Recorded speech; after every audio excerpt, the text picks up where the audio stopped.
Less than 24 hours, Georgians will be under a shelter-in-place order. McDonald, though, said he did not know the man was handcuffed and was trying to use his foot to pin him to the ground so he could be handcuffed. If your friends, neighbors, or local organizations are not complying, report them to us.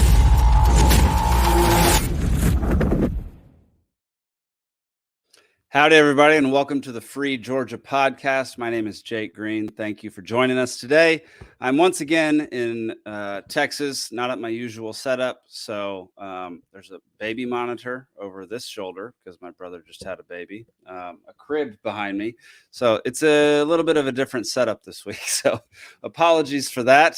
But let's talk about the Great Create like we've been doing for the past month and a half. This event is going to be pretty fantastic. It is technically the Libertarian Party of Georgia's convention for 2023. However, we're taking a different approach this time, and the first 2 days of the convention are what we call a DIY Freedom Festival. It's down in Perry, Georgia, from May 12th to the 14th. You can get tickets for $42 for the weekend. And children 16 and under get in for free. Basically what it is we're bringing in a whole bunch of people, a whole bunch of booths and demonstrations for you to visit, attend, all sorts of different things for you to be able to learn some self-sufficiency skills, tools, all sorts of stuff. So we've got a few speakers as well. Mr. Reed Coverdale, Shane Hazel, Edgar Mills, and John Mons will be speaking. Edgar Mills, he's actually been on the Free Georgia Podcast. Actually, so has Shane Hazel. They've both been on this podcast before. Great interviews if you want to go back and watch those. We've got people like Dave Miller, who was just on the podcast this past week talking about his company Frontline Medical Defense and how to be better prepared. In his words, be an asset, not a liability, which I loved. Kristen Hammock also came on the podcast a couple weeks ago to talk about her goat and dairy farm, or her goat dairy farm and cheese making, which was fantastic. And we'll have a few of these other folks on in the coming weeks. But today we've got this fella, Mr. Mack Carter. Let's bring him on to the stream. Mack, thanks for joining the show. Sláinte. I love it. No one else knows that term or how to pronounce it. If somebody saw it spelled out, no one would have any idea how to actually say it. It's unfortunate. Mack, what do you do and why are you coming to the Great Create? That's an excellent question. I don't do a lot of anything worthwhile, but I accidentally started telling a joke or two and Elizabeth found out about it. I love it.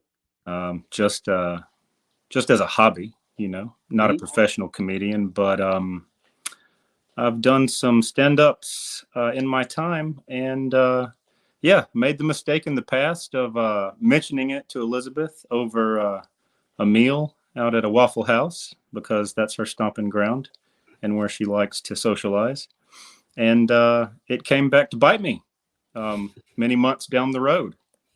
When she sent me a message asking about so this comedy business, what's up with that? And little did I know she was setting me up.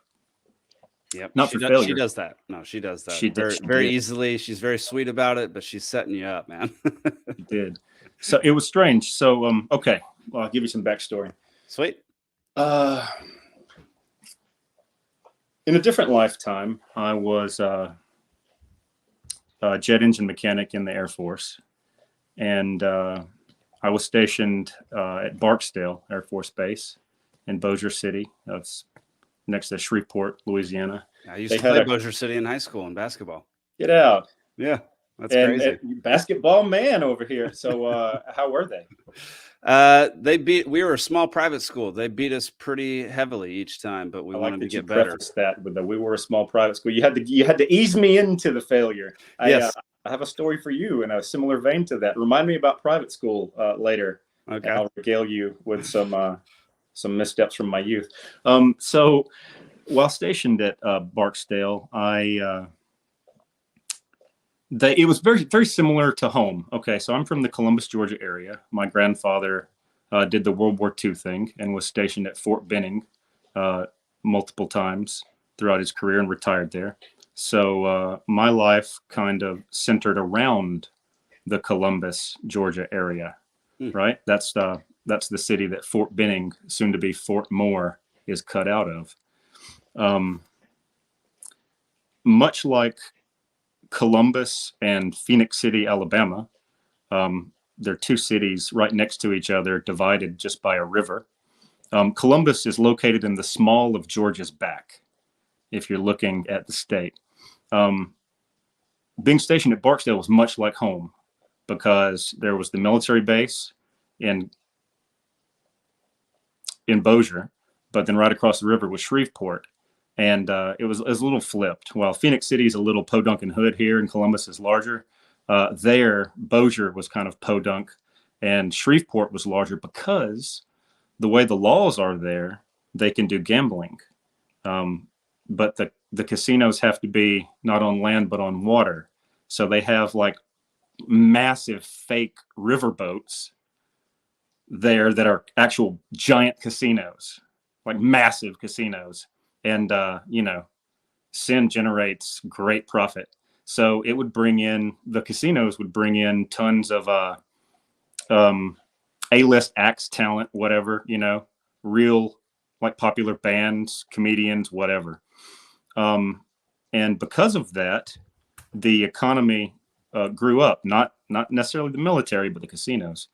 The economy there grew up to the point where they had, they called it the Louisiana Boardwalk, kind of right on the river. It was like a strip mall, if you will, but it had like nice stores, like they had a Bass Pro Shop and all kinds of stuff. Well, they had a name brand comedy club. They had a Funny Bone. I don't think it exists anymore. I'm old. I'm dating myself. But I love comedy. I love stand-up comedy. I grew up kind of wanting to be a comedic actor or like a sketch comic. Like being on SNL was one of my dreams as a kid, right? Love it.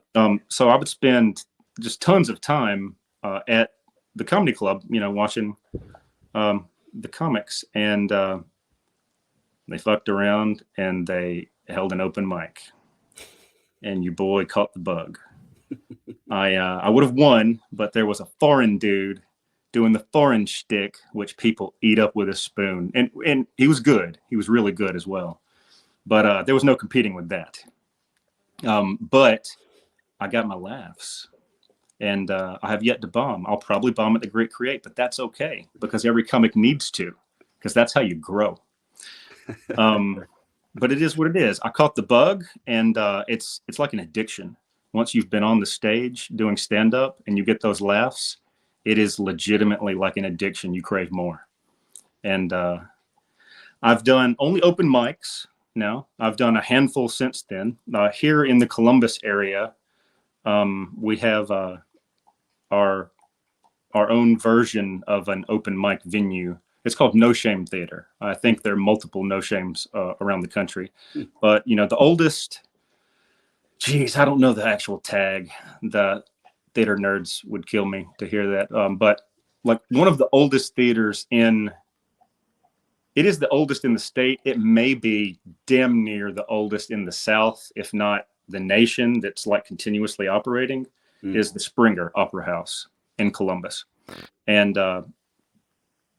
nestled inside the Springer, under its wing, is the No Shame Theater. It's like on Friday nights at like, I don't know, like 11 to midnight or some crap. And you all kinds of acts. You sign up when you go in to do whatever. And while there may be musical acts and whatnot, a big portion of it is sketch comedy or stand-up, and that's kind of my my testing ground for comedy. Although the audience is often mostly comprised of the young theater nerds from the college, and they skew heavily liberal.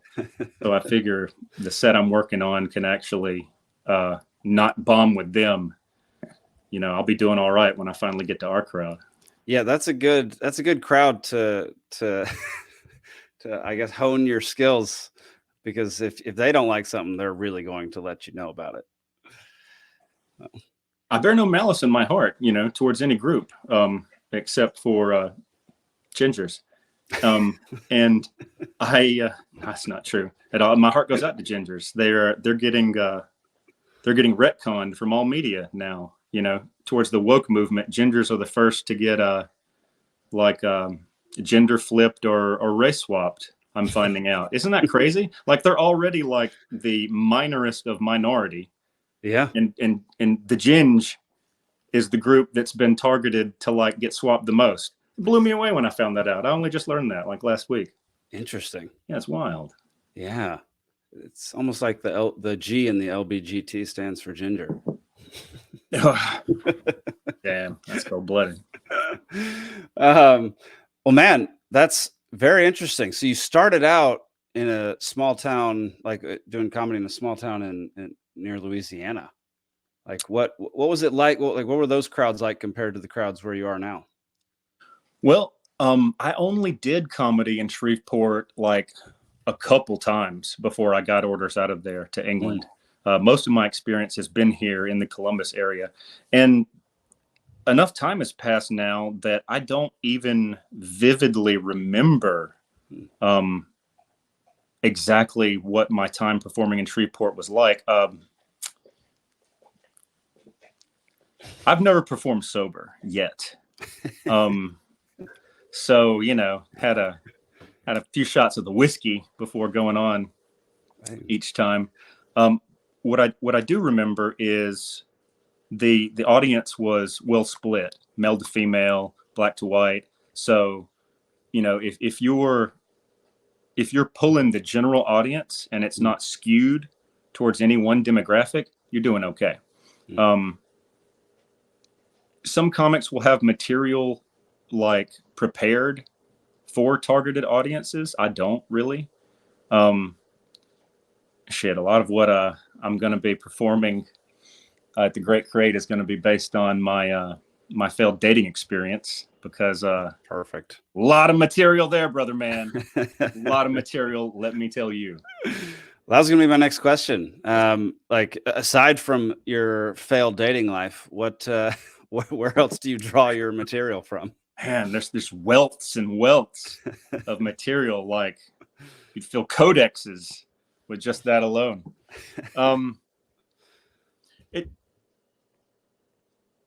To a degree, what's going on like in the world at the time, just like, headlines and news. Mm-hmm. But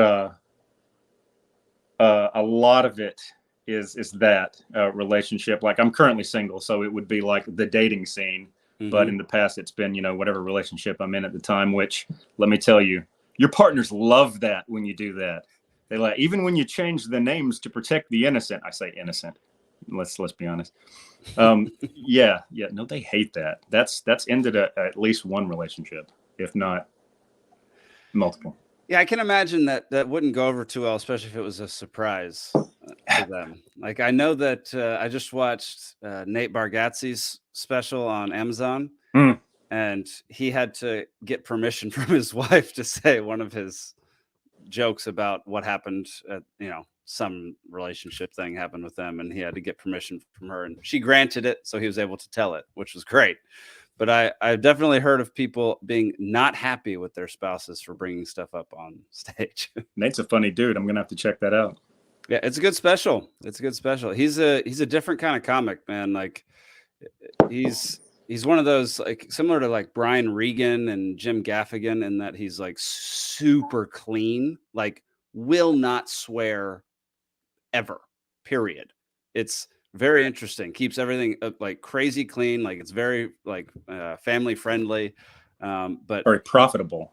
Yeah, and that's a smart man. He kills it, and like his whole look like is perfect for that too. Like, he just looks like I don't know. You gonna insult the man like that, Mr. Clean, Mr. Squeaky?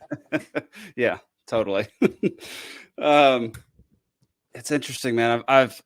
There's been parts of me that have wanted to do stand-up comedy before, or at least like make a run at it and do like one set just to see how terrible it is. And I strongly encourage it. If you have even the inkling, man, hit that hoe. Man, that is so worth it. I just hate getting up on stage. I hate being in front of people. Like, this is the closest that I can be to somebody without like sweating profusely. Like you and me, 1,000 miles apart at this point. I can dig it. And I know exactly what you mean. I told you in my childhood, I had aspirations of like being an actor. Hell, my first couple semesters in college were as a theater major.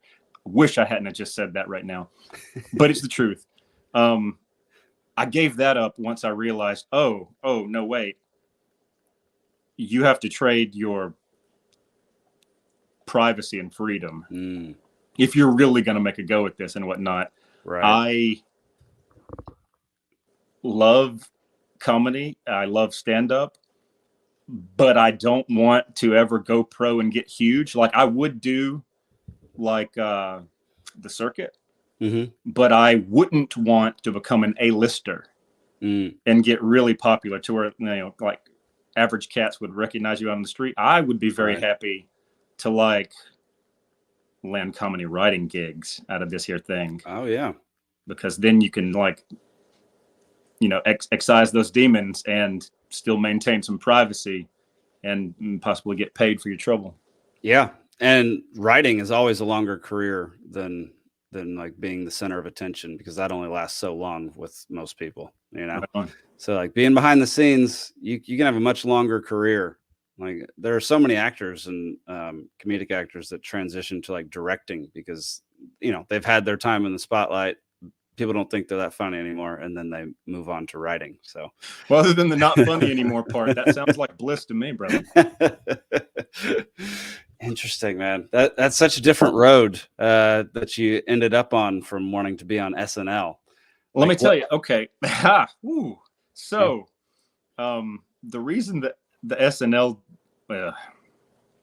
let's see, let me make sure I'm not glossing over anybody. So I changed majors. So I'm old. I'm actually older than I look. Not that I look particularly young now that I see myself starting to weather. It's a bad camera. Don't worry about it. But yeah, preach.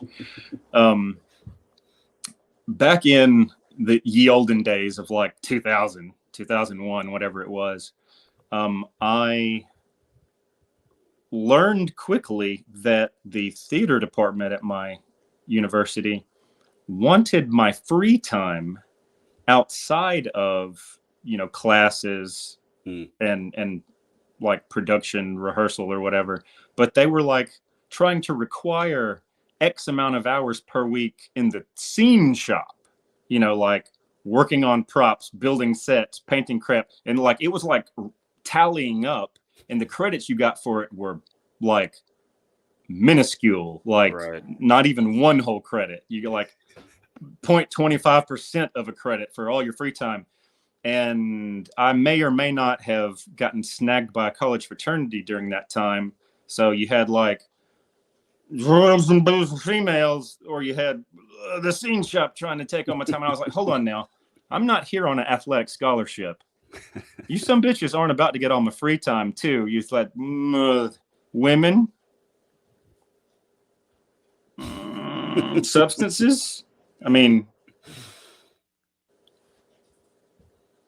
the theater nerds sweating it out in the scene shop after dark. Yeah, manual labor. You know, the manual labor part, that wasn't the issue. It was the soaking up of my free time. Yeah. I had not realized that. See, prior to, I had enjoyed being in one-act plays all throughout high school. Nice. You know, I did that pretty much every year it was available and enjoyed it. And prior to that, you know, I was raised in the church and had like did the religious skits and whatnot. But I had not calculated on the theater department trying to take my free time. And also in retrospect, if you like acting in theater, you don't need a theater degree to do it. I just didn't know what I wanted to do that was available at the small town university that I was going to, you know? And in retrospect, I only know one cat that was in the program with me then who is currently in the industry and working, and he didn't graduate with a theater degree, I'm pretty sure. So he's a testament. And I always tell like anybody who's asking me about like film and TV and making movies and screenwriting, and they're saying like, what, like, I get a lot of parents that come to me and ask like my kid wants to be a film, like do film, like, you know, cinematographer, director, writer, whatever. And they say like, what college do you think they should go to? I'm like, you don't need to go to college for this. Like, you don't need to spend, I mean, a good like private school film degree is going to be like 30 grand, 60 grand, 100 grand. Like, you absolutely do not need to go to school to get a degree in something that you can learn from a few videos on YouTube and applying to be a PA on a set in Atlanta. Like, it's just not that hard. And creative people don't like school anyway. Like, I freaking hated school. And so I advise people as much as possible to not go to college for anything creative, like creative based. Whatever you do, don't go to school. Yeah, exactly. I mean, jokes aside, that's becoming good advice, actually, present day. It's great advice. I mean, YouTube University is amazing. Like, just go to YouTube University, man. Or I guess we'll I don't know. There's got to be a good little slogan for like Odyssey or Rumble now, since YouTube is starting to censor a whole bunch of stuff. Hey, I just read a headline, and yeah, I could be talking out my ass right now, so correct me if I'm wrong if you know. I just read that the movie, which I only just purchased and watched a couple weeks back, Everything Everywhere All at Once, that their production crew won an award for like cinematography, and like they were a ragtag group that learned all of their craft from watching YouTube videos on editing. And wow. I don't know if that's true now. That could be total bollocks. I don't either. I've not seen a single Oscar nominated movie this year. It sounded cool. Oh, that movie was really good, by the way, man. I heard. My wife saw it. She said it was great. It's in my top 20 now. That's heavy because I love film. Okay. Yeah, it was very creative, dude. Interesting. I have issues with Jamie Lee Curtis, so that drives me nuts that she's in it. That's funny you say that. I wasn't sure it was her when she first popped on the screen, and yeah, I feel you, man. I feel what you're saying, but it was a very creative movie. I was impressed. I was impressed. You know, the super creative joints like an Inception, a Matrix. You know, they stick with you. They're special. Yeah. This was one of those. Plus, I mean, Matrix applies so well to the libertarian world. So God, man, it's nice to be able to see something reflective of that. Truly. You know? Well, let's talk about the Great Create. What are you going to be doing while you're there? Probably drinking beer. Like that. Okay. Straight up, there isn't much going on at the Great Create that I'm not interested in being balls deep in. Okay. I mean, it is very relevant to my interests. I'm someone, let me not sound like too much of a crazy person here, but I have my suspicions about the future and the way things are headed, and self-sufficiency, and those are wise moves. So the homesteading, like really, like let's emphasize the homesteading, the preparedness, the self-protection, the brewing, hey, I happen to hear there's something going on about some van conversions for those. That is very relevant to my interest. Yeah. I am a property owner. I own a few acres of woodland, and was debating, you know, what I'm going to do when I get out on it, like first. And vanarchy might be right up my alley in terms of like making my dollar go as far as it possibly can, you know, for that initial stage, getting out there. Because I have no idea when I want to build yet. Yeah. I mean, Mack is talking about my business, one of my businesses, which is Vanarchy, where we convert vans, buses, cars into tiny homes for folks, basically, so people can be very mobile and have their house with them. It's a pretty great way to live. We have one. We're currently renovating it. We're bringing it to the Great Create. It's going to be pretty fantastic van. Like our motto is overkill is underrated. So we really go for it when it comes to like how much power this thing has, and like, you know, the visual aspects and the plumbing and all that kind of stuff. So it's overkill. It's awesome.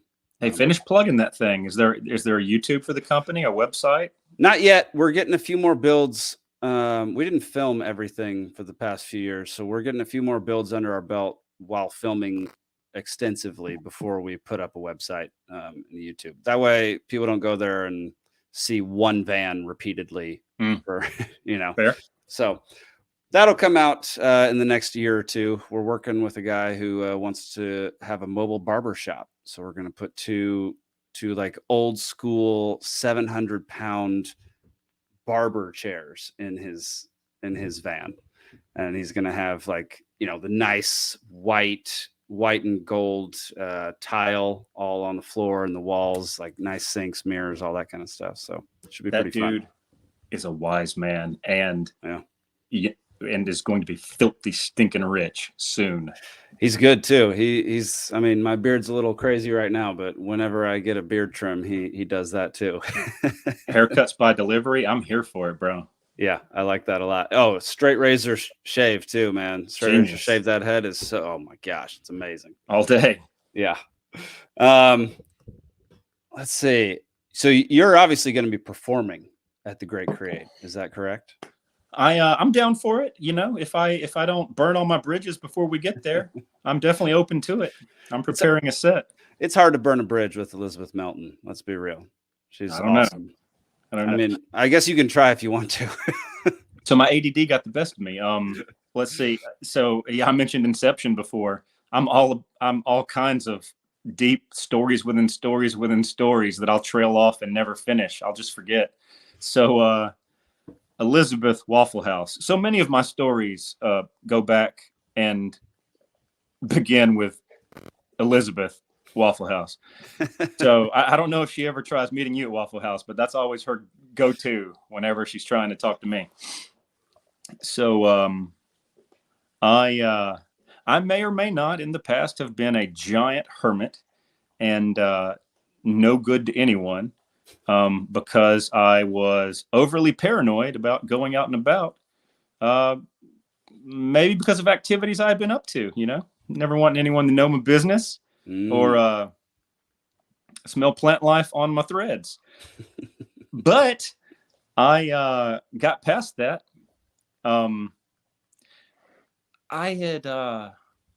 learned not too long ago in the past that it can actually impact fertility to a degree for men. And I'm someone who doesn't have kids yet and might like to have some in the future. So I was like, hey, let's put the brakes on this.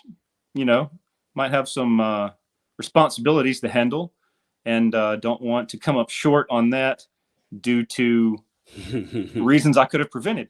Yeah. So put the brakes on that. And suddenly no longer overly paranoid about going out and folks know my business. And I'm like, Elizabeth, put me in, coach. I was being a missing in action piece of shit for reasons that are now no longer an issue. And so she's like, hey, Waffle House. Hey. So I met Elizabeth at Waffle House and she was trying to get a feel for my strengths and weaknesses and what I could bring to the table, you know, in terms of benefiting the party. Mm-hmm. And yeah, it kind of got to the same story I told you about being a theater major and acting and comedy. And she remembered, God, years later. Yeah. She remembered that I commented offhandedly one time that I did some stand-up comedy. And she reached out about what's up with the stand-up comedy business? And so when we had got on the topic of comedy and benefiting the party through that way, she was like, "Oh, someone's already doing that. Have you heard of Daywalker?" And I hadn't. And she sent me the link, and I watched it, and I was very impressed. And then I'd forgotten about it. And then this may or may not have been before I was out of my hermit shell, right? And then some months passed, and she sent me a link about some, oh, hey, Daywalker's going to be on Liberty Libations. And so I tuned in, and y'all had just started. Like, I maybe had missed 5 minutes of the stream. And I was like, oh, yeah. And I pulled up the channel, and I watched some more of her stuff, and I was like, holy shit, this is exactly what's up. Heck yeah. It's like exactly what we need, because no one gives a shit about you telling them some fact, politically. They don't give a shit. That's not real to them. That's in one ear and out the other. But entertaining them while talking about some facts or hitting upon some issues, calling out some fallacies, that'll resonate with people. That'll stick with them. That's the way to win hearts and minds. And that motherfucker's doing it. And yeah, huge fan. Totally enamored with her. Yeah, she's great. Y'all got to make some sketches together. Fun. I'd love to, but the restraining order is probably going to prevent that from happening. But I'm gonna proceed with the stand-up for sure. But see, okay, so here's the difference. While I love sketch comedy and am open to it, I am not someone who has professional acting in his resume, and I am not currently equipped to begin hitting the ground running doing sketches like that. Right. Although, again, I'm enamored with it because that is tremendously beneficial for the movement and unplugging motherfuckers from the matrix. Yeah. But the stand-up is what I have to work with for now, but it's a different animal in that, it's a one and done. It's in front of the live crowd. You're feeding off that energy. You're literally living and dying by that joke landing right then live in the moment. Right. So, I mean, and yeah, you can record it and post it, but it's not the same thing. No. But the sketch comedy. Okay. So here's the thing. Oh, God, how nerdy am I going to get with you right now? I don't know how much I want people to know about my true nerdisms. Okay. So shit, let's do it. I'm on Guinness number 2. So Myers-Briggs, right? MBTI, personality test and whatnot. There are certain personality types that are predisposed to being libertarian, in my humble opinion. And they're like the NTs and the NJs and the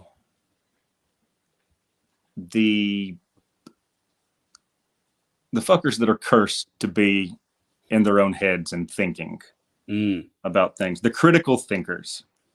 They are, in my opinion, okay, this is my running theory, and no one's proven me wrong yet. So, and I've been asking, and I'm decently perceptive. It has been my experience that those types swell our ranks more than others. And there's additional correlation here because, we're the minority party, right? Like we're the third largest political party in the US, but we're a distant fucking third, right? Yeah.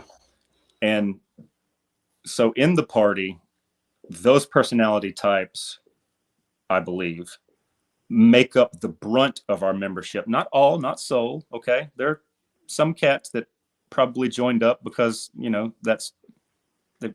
went along with their boyfriend or whatever. But the the thinking cats are the ones that are literally critically thinking about the issue, about all sides of it, and are like, no, that's wrong. That's a lie. Bullshit there.